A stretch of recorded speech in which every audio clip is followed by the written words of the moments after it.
टुनटुनी, ओ टुनटुनी, जरा इधर आकर घोंसले की झाड़ू लगा दे।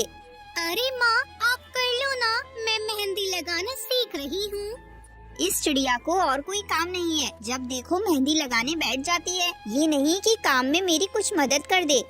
अरे माँ, आप घोंसला ऐसा ही रहने दो, मैं कुछ देर के बाद झाड़ू लगा दूंगी, आप काम पर चली जाओ। तभी टूनी चिड़िया का पति टुन्नू चिड़ा वहाँ आ जाता है। ए टूनी, चल मेरे लिए खाना बना। आप कब सुधरोगे? सुबह सुबह शराब पीकर आ गए। ये नहीं कि कुछ काम धंधा कर लें। कर, मेरा दिमाग खराब मत कर सुबह सुबह। मुझे ट्रेलर मत दे। खाना देना है तो दे, वरना बाढ़ में जा। ओ टुनटुनी, चल तू मेरे लिए खाना बना कर ला। तेरी माँ का तो दिमाग खराब हो चुका है। टुनटुनी चिड़िया अपने पिताजी से बहुत डरती थी, क्योंकि वो शराब के नशे में अपनी पत्नी के साथ लड़ाई झगड़ा किया करता था। जी पिताजी, अभी ले आती हूँ। टुनटुनी चिड़िया अपनी माँ के पास जाती है। माँ, मेरी मेहंदी के डिजाइन संभाल कर रख दो, मैं पिताजी को खाना दे देती हूँ। टूनी चिड़िया जैसे ही टुनटुनी चिड़िया की डिजाइन देखती है तो वो अपनी बेटी से कहती है, अरे वाह बिटिया, मेहंदी के डिजाइन तो बड़े सुंदर बनाए हैं। चल तू अपना मेहंदी का डिजाइन बना, मैं खाना दे दूंगी। माँ, ये नई स्टाइल की मेहंदी है। मेरी एक दोस्त है, वो शहर के जंगल गई थी और वहाँ से मेरे लिए ये मारवाड़ी मेहंदी की बुक लाई थी। इसमें बहुत अच्छे अच्छे डिजाइन है माँ। तभी टुन्नू चिड़ा वहाँ आता है और उनसे कहता है, तुम दोनों यहाँ बातें करने लगी हो? तुम्हें सुनाई नहीं देता क्या? आना दो मुझे। तभी टुन्नू जोर से टूनी चिड़िया को मार देता है और खुद वहाँ से चला जाता है। अरे माँ, तुम ठीक तो हो ना? हाँ बेटा, मैं ठीक हूँ। पता नहीं तेरे पापा कब शराब छोड़ेंगे। एक दिन टुन्नू चिड़ा पे कुछ जंगली पक्षी हमला कर देते हैं, जिसके चलते उसकी मौत हो जाती है। अब टूनी और टुनटुनी चिड़िया अकेले रहते थे। टूनी चिड़िया अमीर पक्षियों के घोंसले में काम करती थी और उसी से कुछ पैसे कमा लेती थी। एक दिन की बात है, मैंने खाना बनाकर रख दिया है और अपने काम पर जा रही हूँ। तू बाकी का काम देख लेना बेटा। माँ, आप जाओ, मैं मेहंदी के पत्ते पीस कर बाकी के भी काम कर लूँगी। टूनी चिड़िया काम पर चली जाती है। टुनटुनी चिड़िया को मेहंदी लगाने का बहुत शौक था। उसे जब भी समय मिलता था वो मेहंदी लगाने बैठ जाती थी। टुनटुनी चिड़िया ने अपने घर के पीछे मेहंदी के पेड़ भी लगाए हुए थे और वो उनका बहुत ध्यान रखती थी। एक दिन टूनी काम से घर वापस आ रही थी। कमजोरी की वजह से वो ठीक से उड़ नहीं पा रही थी और वो एक पेड़ से टकराकर नीचे गिर जाती है। कुछ भले पक्षी उसे घर छोड़ देते हैं। माँ, ये सब क्या हो गया आपको? देखिए, आपकी माँ को गहरी चोट आई है। इन्हें आराम की सख्त जरूरत है। ये बहुत कमजोर भी हो गई हैं। इनका ध्यान रखो। अब टुनटुनी चिड़िया अपनी माँ का पूरा ध्यान रखती थी। एक दिन, माँ, आज घर पर खाने के लिए कुछ भी नहीं है। टुनटुनी, जा संदूक में कुछ पैसे रखे हैं, बाजार से थोड़ा राशन ले आ। टुनटुनी चिड़िया जाकर देखती है तो वो संदूक खाली थी। माँ, उसमें तो कुछ भी नहीं है, संदूक तो खाली है।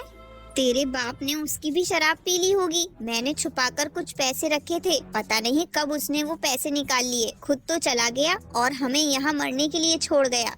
माँ, आप चिंता मत करो, मैं कुछ न कुछ देखती हूँ। बेटा, तू बाजार जाकर कालू अंकल से सामान ले आ। उनको बोल देना मैं जल्द ही उधार चुका दूंगी। टुनटुनी चिड़िया कालू कौवे की दुकान पर जाती है। अंकल, कुछ सामान चाहिए था। माँ ने बोला है कि पैसे थोड़े दिनों के बाद दे देंगी। देख बेटा, पैसे दे जा और सामान ले जा। मैं उधार नहीं करूँगा। टुनटुनी चिड़िया बिना सामान लिए वहाँ से आ जाती है। तभी वो देखती है कि एक पेड़ की डाल पर कुछ पक्षी मेहंदी लगा रहे थे। क्यों ना मैं भी यहाँ आकर पक्षियों को मेहंदी लगाया करूँ। वैसे भी स्कूल में मेरी मेहंदी को सब टीचर और मेरी सहेलियाँ पसंद किया करती है। ये कहकर टुनटुनी चिड़िया अपने घोंसले में आ जाती है। माँ, वो कालू अंकल ने सामान देने से मना कर दिया। बोल रहे थे कि पैसे लेकर आओ और सामान ले जाओ। माँ, मैं सोच रही हूँ कि क्यों ना मैं भी बाजार के पास जो पेड़ है उसकी डाल पर बैठकर पक्षियों को मेहंदी लगाऊं। उससे कुछ पैसे तो आएंगे। ठीक है बेटा, जैसा तुझे ठीक लगे। अगले दिन टुनटुनी चिड़िया सुबह सुबह उठकर सारा काम खत्म करती है और घर से ही मेहंदी की कौन बनाकर बाजार के पास जो पेड़ था उसकी एक डाल पर बैठ जाती है। मैं यहाँ तो आ गई, पर पता नहीं कोई मुझसे मेहंदी लगवाएगा या नहीं। तभी वहाँ एक कबूतरी आ जाती है जिसका नाम बबली होता है। सुनो, एक पर में मेहंदी लगाने के कितने पैसे लेती हो? जी, एक पर के 100 रुपए हैं। पहले एक पर लगा दो, अगर मुझे अच्छी लगी तो मैं दूसरे पर में भी लगवा लूंगी। टुनटुनी चिड़िया उस कबूतरी के पर मेहंदी लगाती है और उस कबूतरी को वो मेहंदी बहुत पसंद आती है। अरे, तुमने तो बहुत अच्छी मेहंदी लगाई है, कमाल कर दिया तुमने तो। चलो तुम मेरे दूसरे पर में भी मेहंदी लगा दो।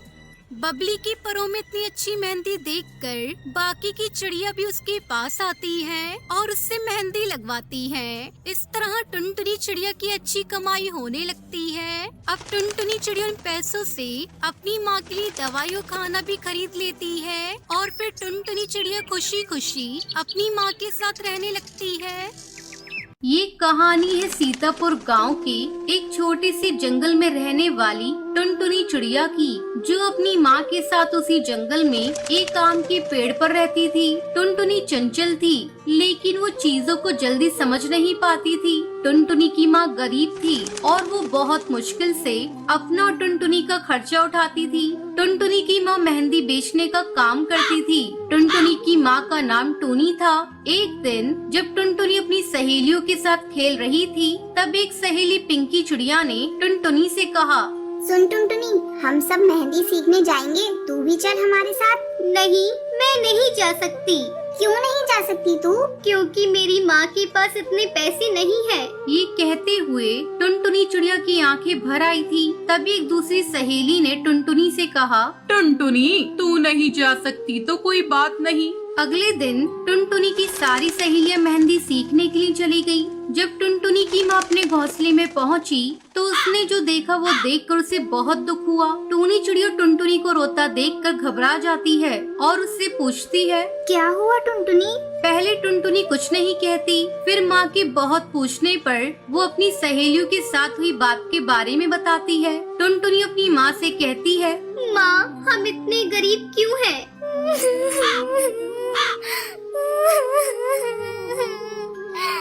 ये कहते कहते टुनटुनी और फूट फूट कर रोने लगती है।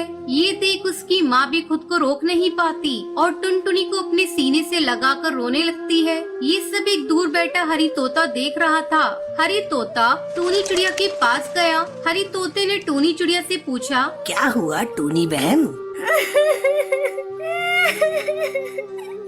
टुनटुनी मेहंदी लगाना सीखना चाहती है, पर मेरे पास इतने पैसे नहीं हैं कि मैं इसे मेहंदी सीखने भेज सकूं। ये सब कहते हुए टूनी चिड़िया की आंखों से आंसू बहने लगे। हरी तोता ने टूनी चिड़िया से कहा, रो मत बहन, तुम्हारी टुनटुनी को मेहंदी लगाना मैं सिखा दूंगा और तुम्हें पैसे भी नहीं देने पड़ेंगे। सच तोता भैया, आप सिखाओगे? हरी तोते ने हाँ में सर हिलाकर जवाब दिया। टूनी चिड़िया ने टुनटुनी चिड़िया से कहा, सुन टुनटुनी, तू मेहंदी लगाना सीखना चाहती थी ना? हाँ माँ, कल से तुझे तोता भैया मेहंदी सिखाएंगे। ये बात सुनकर टुनटुनी की आंखें खुशी से चमक उठती है। अगले दिन से हरी तोता ने टुनटुनी को मेहंदी लगाना सिखाना शुरू कर दिया। हरी तोता ने टुनटुनी को कठिन मेहंदी डिजाइन को भी आसानी से बनाना सिखा दिया। कुछ दिन बाद टुनटुनी मेहंदी लगाने की कला में निपुण हो गई थी। उधर टुनटुनी की सहेलियां भी मेहंदी सीख चुकी थी। सबको इस बात पर बहुत गर्व हो रहा था, परंतु टुनटुनी की एक सहेली जिसका नाम सुंदरी कौवी था, वो ये कहती है कि मैं तुम सबसे ज्यादा अच्छी मेहंदी लगाती हूँ। ये बात कहकर वो वहाँ से चली जाती है। सुंदरी कौवी अपनी कला पर घमंड करने लगी थी। इधर टुनटुनी ने जंगल की दूसरी चिड़ियाओं को मेहंदी लगाना शुरू कर दिया था और पक्षियों को उसकी लगाई मेहंदी बहुत पसंद भी आती थी। टुनटुनी चिड़िया मेहंदी लगाने के लिए धीरे धीरे प्रसिद्ध होने लगी और अब उसे मेहंदी लगाने के पैसे मिलने लगे थे, जिससे उनकी गरीबी काफी हद तक दूर हो गई थी। टुनटुनी और उसकी माँ इस बात को लेकर बहुत खुश थे। जब इस बात का पता टुनटुनी की सहेलियों को चला तो उससे मिलने के लिए गई। टुनटुनी अपनी सहेलियों से मिलकर बहुत खुश हुई, परंतु सुंदरी कौवी को टुनटुनी की इतनी तारीफ पसंद नहीं आई। सुंदरी कौवी चिड़ियाओं के सरदार कड़कनाथ सेठ की बेटी थी। सुंदरी कौवी ने सरदार से कहा, पिताजी, क्यों न इस बार जंगल में मेहंदी प्रतियोगिता रखी जाए। इससे ये पता चल जाएगा कि इस जंगल में सबसे अच्छी मेहंदी कौन लगाता है। सरदार कड़कनाथ सुंदरी कौवी की बात मान लेता है। सरदार ने अपने मंत्री बंटी कबूतर से कहा, मंत्री जी, मेहंदी प्रतियोगिता की व्यवस्था की जाए। जब प्रतियोगिता की तैयारी चल ही रही थी कि सुंदरी कौवी ने अपनी सहेलियों से कहा, देख लेना, ये प्रतियोगिता मैं ही जीतूंगी। सुंदरी कौवी को अपनी कला और होनहारी पर घमंड हो गया था। फिर जब ये प्रतियोगिता शुरू हुई तो सभी प्रतिभागियों को मेहंदी की अलग अलग डिजाइन दे दी गई। सुंदरी कौवी ने जानबूझकर सबसे कठिन डिजाइन टुनटुनी को दिलवा दी। सुंदरी कौवी ने मन में सोचा, ये टुनटुनी तो बेवकूफ है, इतनी कठिन डिजाइन ये नहीं बना पाएगी और ये प्रतियोगिता हार जाएगी और फिर ये प्रतियोगिता मैं ही जीतूंगी। सुंदरी कौवी ये सोचकर मन ही मन खुश हो रही थी। तभी प्रतियोगिता का समय समाप्त हो जाता है और प्रतियोगिता की विजेता की घोषणा शुरू हो जाती है। प्रथम पुरस्कार टुनटुनी को और दूसरा और तीसरा पुरस्कार टुनटुनी की 2 सहेलियों को मिलता है। जब विजेताओं की सूची में सुंदरी कौवी का नाम नहीं आया तो उसका सारा घमंड चूर चूर हो गया। तो दोस्तों, इस कहानी से शिक्षा मिलती है कि अपनी कला पर कभी घमंड नहीं करना चाहिए। टुनटुनी ससुराल